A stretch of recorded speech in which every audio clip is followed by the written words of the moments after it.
Olá, sejam bem-vindos. A função do historiador e do professor de história é conhecer o passado, estudá-lo e lembrar as pessoas do que aconteceu no passado, ensinando, publicando livros, fazendo críticas e geralmente analisando os fatos. Hoje eu vou falar com vocês sobre a Primavera Árabe de 2010, que foi um movimento revolucionário que aconteceu no norte da África e no Oriente Médio. Se alastrou como um rastilho de pólvora por todos esses países. Para nós entendermos o que aconteceu, qual foi o fato gerador da Primavera Árabe, a gente tem que falar o contexto desta região. É uma região marcada por regimes ditatoriais que já vinham desde a década de 60 e 70, tomando conta dos governos desses países. São regimes que nasceram num nacionalismo e depois se transformaram em repúblicas corruptas e antidemocráticas, que existia uma casta dominante e que pouco se preocupava com a liberdade e com o bem-estar da sua população. Por que tem esse nome de Primavera Árabe? É assim chamada porque o movimento acabou adotando o nome de primavera, apesar de ser inverno naquela região, no hemisfério norte, em homenagem à Primavera de Praga, que tinha sido um movimento acontecido em 1968 na Tchecoslováquia contra o regime duro comunista que existia lá e almejavam maior liberdade e democracia. Então, esses movimentos nos países árabes almejavam a mesma coisa. Eles estavam cansados da opressão, dos desmandos, das injustiças, da repressão policial extremamente forte, da repressão militar e da repressão dos governos ditatoriais. O alto custo de vida, as péssimas condições que a população vivia, também somavam a esse gatilho que fez com que estourasse essas revoluções em 2010. São povos que eram esquecidos pelo poder público e assistiam à corrupção dos seus mandatários como uma forma comum. Era comum a corrupção nesses governos. E a população muitas vezes se calava assistindo tudo isso. Tudo vai mudar a partir da década de 2000, quando inicia-se a internet em larga escala naquelas regiões. Os jovens que antes não tinham condições de conversar com outros grupos de diversas regiões dos países, de diversos países e até de países ocidentais, eles começaram a ter acesso ao Facebook, ao Twitter e ao YouTube, em larga escala. Com isso, eles começaram a trocar ideias e verem que o descontentamento era geral. Então as redes sociais eram um fator primordial de canalização das insatisfações desses grupos. A maioria eram jovens que estavam cansados da opressão de governos ditatoriais. É lógico que este movimento ele teve um tempo de amadurecimento e só em 2010 eles entraram em ação, combinando protestos, manifestações, greves nacionais, atos contra o governo e muitas vezes eles eram reprimidos com dureza pelo exército. Os movimentos da Primavera Árabe iniciaram na Tunísia, em 2010. E vai ganhar uma expressão mundial quando um dos manifestantes, chamado Mohamed Bouazizi, se autoimolou em protesto contra a opressão de um governo ditatorial, que era o da Tunísia. Logo, esse ato canalizou para os demais países do norte da África e se estendeu até o Oriente Médio. Mais de 10 países têm aderido. a Primavera Árabe.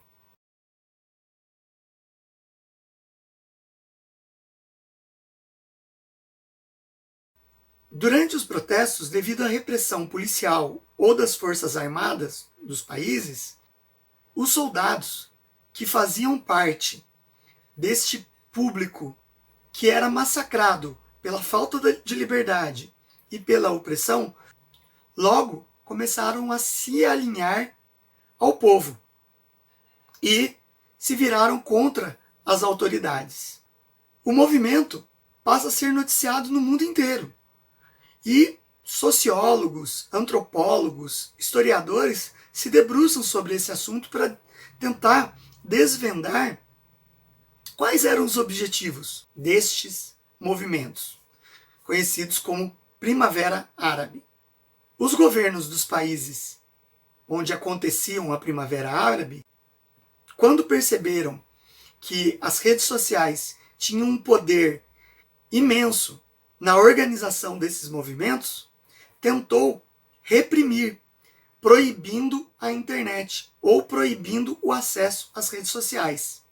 Isso culminou com atos muito maiores, até começaram a cair governantes que estavam há mais de 3 décadas no poder.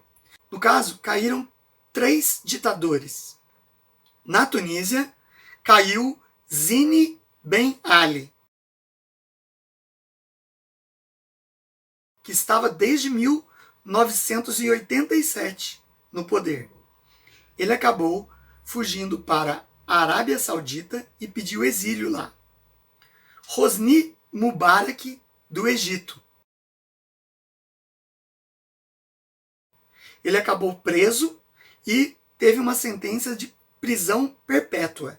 Ele estava desde 1981 no poder, se elegendo como candidato único em eleições fraudulentas, falecendo na prisão em fevereiro de 2020. O caso mais expressivo foi do ditador Muammar Gaddafi, da Líbia, que estava no poder desde 1981, era um desafeto das repúblicas democráticas do Ocidente, foi recebido no Brasil pelo presidente Lula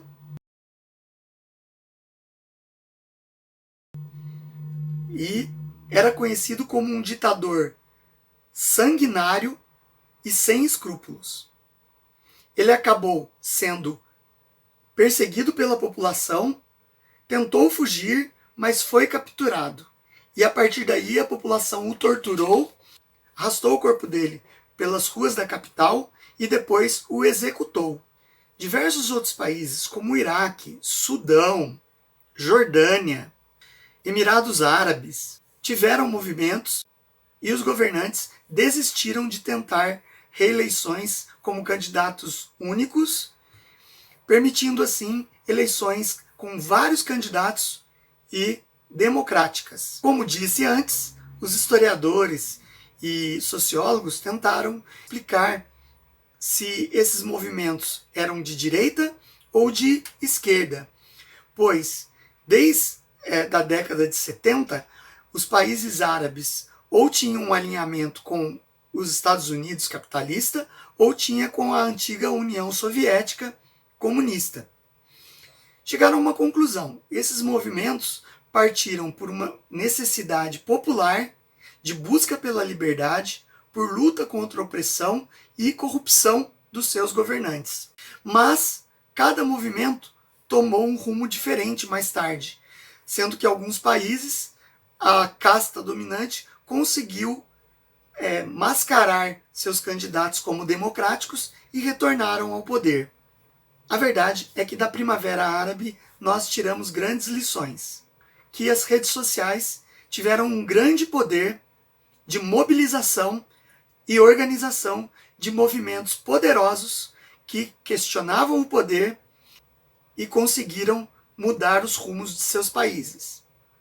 Não há nada mais precioso que a liberdade, principalmente a liberdade de expressão, pois foi através dela que essa Primavera Árabe, esse grande movimento, conseguiu ser ouvido no mundo inteiro, gerando mudanças enormes para os seus povos.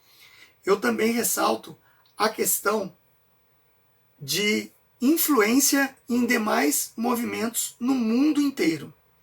A partir da Primavera Árabe, diversos jovens, principalmente jovens, no mundo inteiro, que tinham acesso à internet, começaram a se organizar para denunciar sistemas corruptos, governos que estavam alinhados com países ditatoriais e corruptos. Foi o caso do Brasil. Foi no governo da Dilma que as redes sociais tiveram um grande papel para que as pessoas fossem às ruas lutar contra uma presidente que permitia que o sistema continuasse corrupto desde o governo passado. Era um governo que estava levando a economia a níveis terríveis. E as empresas estatais estavam sendo saqueadas a olhos vistos. E o dinheiro que podia ser usado na infraestrutura no Brasil estava sendo usado para alimentar regimes comunistas, ditatoriais e sanguinários na América do Sul. Todo esse descontentamento levou a presidente ao processo de impeachment por uma ilegalidade fiscal que ela cometeu. Então, fica aqui um pequeno esboço do que foi esse movimento de grande importância para o mundo árabe e também para todas as pessoas do mundo. Peço para que vocês se inscrevam no canal se não forem inscritos, verifiquem quem é inscrito, se o sininho está ativado, porque tenho recebido relatos de diversas pessoas falando que nunca receberam notificações e às vezes foram ver o canal e estavam desinscritos. Por favor, compartilhem o vídeo, é muito importante. O YouTube tem cortado a monetização e cortado o alcance dos vídeos. E até uma próxima vez. Obrigado.